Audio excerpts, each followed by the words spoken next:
आपल्या भारत देशाचे आदरणीय पंतप्रधान श्री नरेंद्र मोदी साहेब यांनी महिलांचा सन्मान कायम ठेवला आणि आज म्हणूनच त्यांची इतक्या वर्षाची जी इच्छा होती की महिला ही आपल्या पूर्ण भारताचा एक केंद्रबिंदू आहे आणि ती सक्षम झाली पाहिजे, आत्मनिर्भर झाली पाहिजे आणि लोकशाहीमध्ये तिचा सहभाग वाढला पाहिजे, यासाठी त्यांनी महिला विधेयक आरक्षण लोकसभेमध्ये मांडलं होतं। अतिशय चांगलं आरक्षण, महिलांचा सन्मान होता, महिलांना त्यांची जी जागा संविधानामध्ये परमपूज्य डॉक्टर बाबासाहेब आंबेडकरांनी जी संविधान दिलं होतं त्या संविधानाच्या अनुषंगाने आणि त्याचा पूर्णतः मान ठेवून या ठिकाणी महिलांसाठी जो एक नारी शक्ती वंदन सन्मान होता आणि ते विधेयक इतक्या चांगल्या पद्धतीने मोदी साहेबांच्या सरकारने त्या ठिकाणी मांडलं होतं। परंतु विरोधकांना, राहुल गांधींना, मला असं वाटतं महिला द्वेष जो त्यांचा होता तो त्यांनी दाखवून दिला। महिलांचा सन्मान फक्त ते बोलून दाखवतात पण ते करत नाहीयेत, ह्याची पूर्ण जो प्रकार आहे तो कालच्या संसदेमध्ये दिसलेला आहे आणि म्हणूनच फक्त बोलाची कडी आणि बोलाची भाषा इतकं चांगलं विधेयक आज महिलांचा सन्मानासाठी होतं। महिलांना त्यांच्या विधानसभेमध्ये आणि लोकसभेमध्ये म्हणजे अगदी नगरपालिकेपासून ते संसदपर्यंत महिलांसाठी एक चांगलं आरक्षण होतं आणि महिलांचा हा मान सन्मान या विरोधकांनी हाणून पाडलेला आहे। मोदी साहेबांनी मान पूर्णपणे ठेवलेला आहे। आज ही सत्यता लोकांसमोर आलेली आहे आणि ह्या राहुल गांधी आणि त्यांच्या पूर्ण पक्षाचा या प्रसार माध्यमाच्या माध्यमातून मी पूर्णतः निषेध करते। हे फार चुकीचं झालेलं आहे। महिलांचा सन्मान न राखण्याचं काम राहुल गांधींनी केलेलं आहे। पण मॅम त्यांचं असं म्हणणं आहे की 2023 मध्ये जे बिल पास करण्यात आलं होतं तेच पुढे कंटिन्यू केलं पाहिजे। डिलिमिटेशनचं बिल आणि हे बिल दोन्ही एकत्रित केलं गेलं होतं म्हणून त्यांनी विरोध केला होता असं त्यांचं म्हणणं आहे। या ठिकाणी आता जनगणनेला सुरुवात झालेलीच आहे, त्याच्यानंतर पूर्णतः डिलिमिटेशन पण होणार होतं, पण त्यापूर्वी हे विधेयक येणं अतिशय गरजेचं होतं।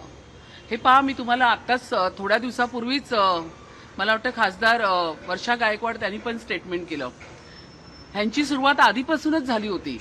नारी शक्ती वंदन ह्या अधिसूचनेला, या बिलला सुरुवातीपासूनच काँग्रेसच्या नेत्यांमधून हा एक वेगळा सूर आधीपासूनच सुरू झाला होता की ह्या बिलची गरज काय आहे। एक महिला खासदार असून तुम्ही असं स्टेटमेंट करता। मला तर पुढे जाऊन असं म्हणायचं आहे की ज्यांच्या घरी आता त्यांचे वडील आदरणीय एकनाथ गायकवाड साहेब हे खासदार होऊन गेलेत, त्यामुळे त्यांना त्या ठिकाणी जागा मिळते, पण ज्या आमच्यासारख्या सामान्य घरातल्या मेहनत करून कष्ट करून तळागाळातून आम्ही आज सामाजिक क्षेत्रातून राजकीय क्षेत्रामध्ये आलेल्या महिला आहोत, ह्या सर्व महिलांसाठी हे आरक्षण, हे बिल होणं अतिशय गरजेचं होतं। तर त्यांनी, हे काँग्रेसच्या नेत्यांनी आधीपासूनच हा सूर लावला होता की ह्या बिलाची गरज काय, त्यामुळे त्यांनी महिलांच्या म्हणजे महिला विरोधी त्यांची जी भावना आहे ही या बिलातून स्पष्ट झाली आणि हे देशाने पाहिलंय, देशातल्या सर्व महिलांनी पाहिलंय। एक मुंबई महानगरपालिकेशी संबंधित असा विषय की 164 शाळा या मुंबई महानगरपालिकेनं अनधिकृत ठरवल्या, त्यातल्या बहुतेक शाळा या मानपूर, गोवंडी या परिसरातल्या आणि इंग्रजी माध्यमाच्या देखील जास्त शाळा नाही, विषय काय, प्रश्न काही शाळा या अनधिकृत घोषित केलेल्या आहेत, ज्यांची कुठलीही नोंद मुंबई महानगरपालिकेकडे किंवा शिक्षण विभागाकडे, सरकारकडे नाही। राईट ऑफ एज्युकेशनच्या पूर्ण नॉर्म्स पाळून प्रत्येकाने आपापल्या शाळा उभ्या केल्या पाहिजे। ठीक आहे, मुलं तर शाळेत आहेत, आता ह्याची पूर्ण मी माहिती घेईन शिक्षण विभागाकडून, पण मला असं वाटतं की आपण पूर्ण नियमात राहून सगळ्या शाळा उभ्या करणं, राईट ऑफ एज्युकेशनचे सगळे नॉर्म्स पाळणं हे तेवढंच बंधनकारक आहे। बऱ्याच ठिकाणी मी सुद्धा पाहते की कुठेतरी चाळीमध्ये, कुठेतरी बिल्डिंगमध्ये, कोपऱ्यामध्ये अशा 2-3 वर्ग घेऊन शाळा उभ्या केल्या जातात, 3-3, 4-4 वर्ष चालवल्या जातात आणि नंतर एडसाठी त्याचे प्रस्ताव हे मुंबई महानगरपालिकेमध्ये आले जातात। तर अशा पद्धतीच्या जे काही विषय असेल तर ते पाहिले जातील आणि जे नियमात बसेल ते फॉलो होणार, जे नियमात नाही आहेत ते नाही होणार फॉलो।